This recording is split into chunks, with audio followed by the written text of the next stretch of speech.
I have been playing now about 4 years. It's quite a random story, but I came across a busker playing under a bridge in South Bank.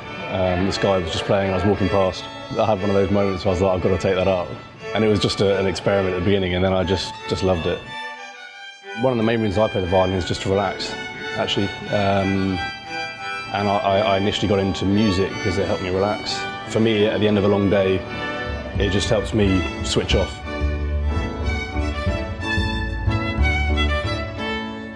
That's one time that I was in the underground and I listened to a musician that he was playing violin at the tube. And I thought that, wow, that's brilliant. And I just loved that sound. And I loved how violin can give the feeling to others. And I decided why not just take a music instrument. And I searched online and just learn a violin school. And I think that's really a great start. I started about 4 months ago. And that was kind of like my first time to play music instruments. Like when I was a child, my parents forced me to do guitar, but I just gave up after 2 weeks' time. So this time it's like I volunteer to play violin. So yeah, it's a great experience for me.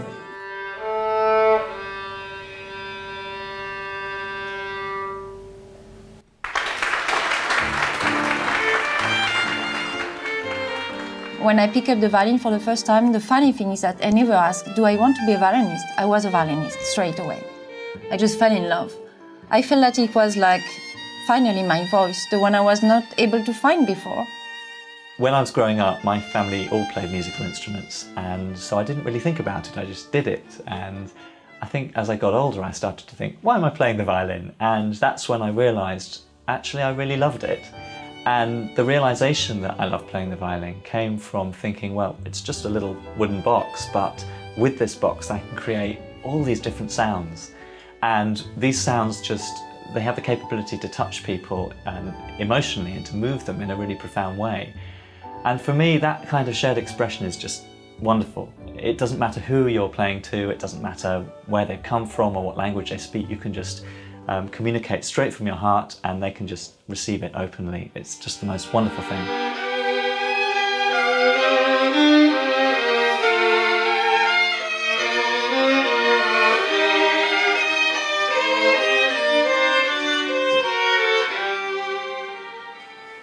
The sound, of course. I love the sound of the violin so much because I think this instrument has a soul, and actually I always say, never dies.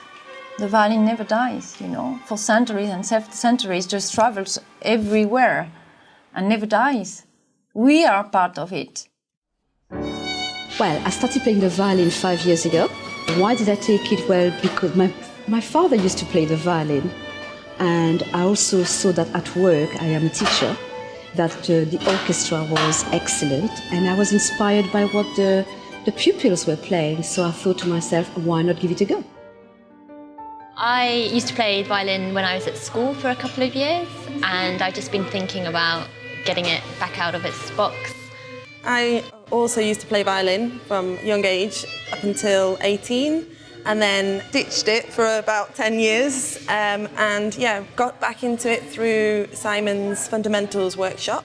So I took that and then decided to join the group workshops, and I've been doing that nearly 12 months, every Saturday.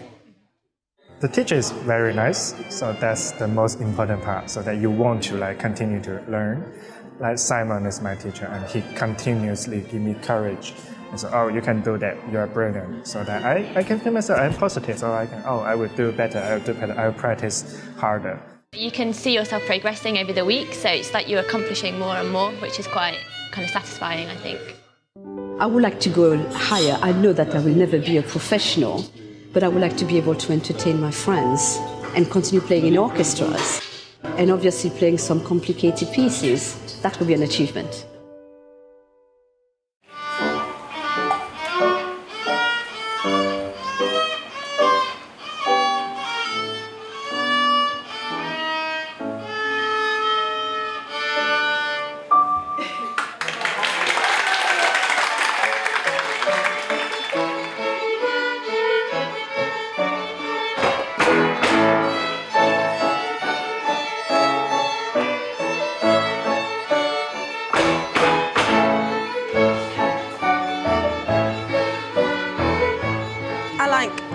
different abilities that are in the group, from complete beginner through to intermediate.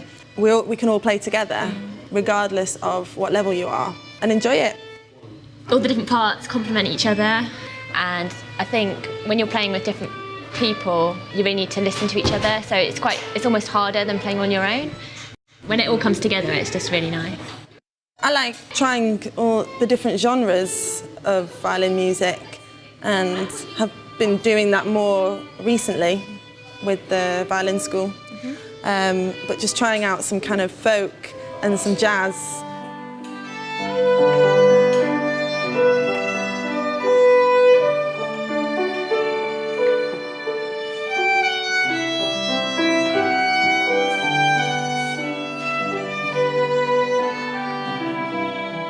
And I also quite enjoyed the improvisation. Yeah, I knew you were going to say that. You just get given a theme, like, do you remember Cats in Greece? Yes. And we had to just play Cats in Greece and the zoo. The zoo was good. And that's been fun because, again, it's something new that Simon's really passionate about, which is, being able to express yourself through music and see what happens. And it's turned out okay, the last few improvisations. They sounded quite good, I thought. Yeah. As a teacher, when you see someone walk into the teaching room for the first time, you can almost straight away tell if there's a burning passion there that says, I need to be a violinist, I need to be a musician. And that's a wonderful thing to see as a teacher, because all you then have to do is take away the obstacles, take away the barriers between where that person is and where they want to be. You know that if they ask the right questions, and of course as a teacher you give them the right guidance, then their passion will take them the rest of the way. I think a great violin teacher is always trying to share an adventure with a pupil together and towards dreams.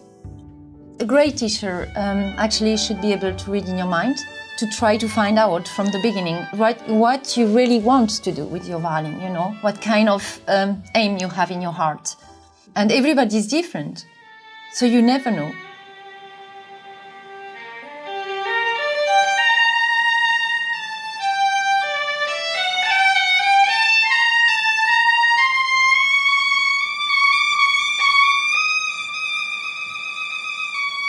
I think everything is possible. In life, it depends on you and on your... everything depends how brave you are. Quite often in life, we're faced with, you can't do that. You can't take out the violin when you're older. You can't do this, you can't do that. You can't play sport, you're not athletic, you're not musical, you're not... This is what people say. I think it's an absolute load of rubbish. I wouldn't class myself particularly musical, but I can get to a certain level. Anyone can play it. I certainly had doubts, especially since when I talked to my father about it.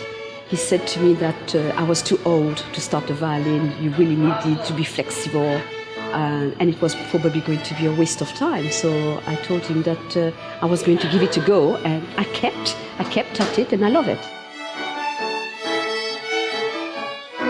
It's extremely intricate on the violin. It looks easy. I was amazed, for instance, how you could get a sound to shake or a sound to be very smooth. So I think difficulties which are involved kept me going, strangely enough. I think the one thing we've got really good at the violin school is training people to train their instinct. If you like, it's how do you program your subconscious like a computer and then know that you can stand up in a particular performance situation and just deliver what you've prepared. And that's a really powerful thing. It means that you don't need to be nervous, you know that you know what you know, if you see what I mean, and that allows you just to have an enormous confidence. It means that when you're performing, it's a lot more convincing, and it's also more authentic because you're free to forget about the technique of what you're doing and just play from your heart.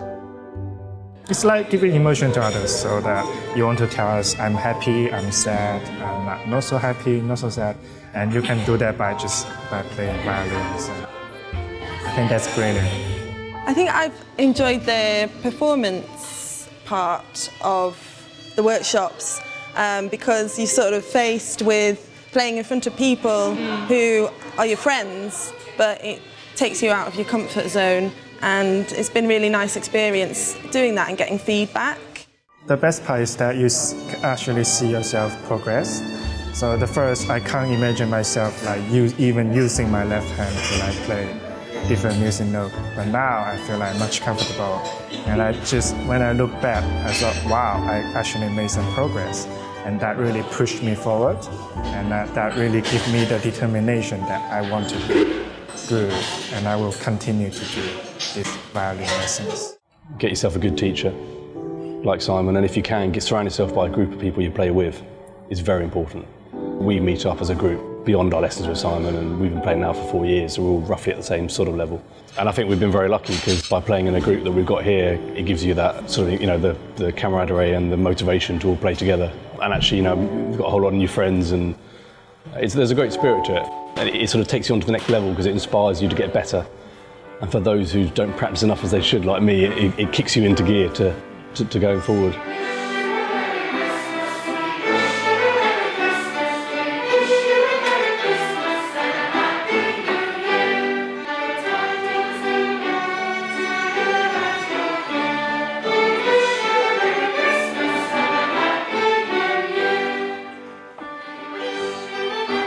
This is like from my heart. I love this instrument. It's an achievement. It's something that you dream of when you are a child, and to see it happen is just extraordinary.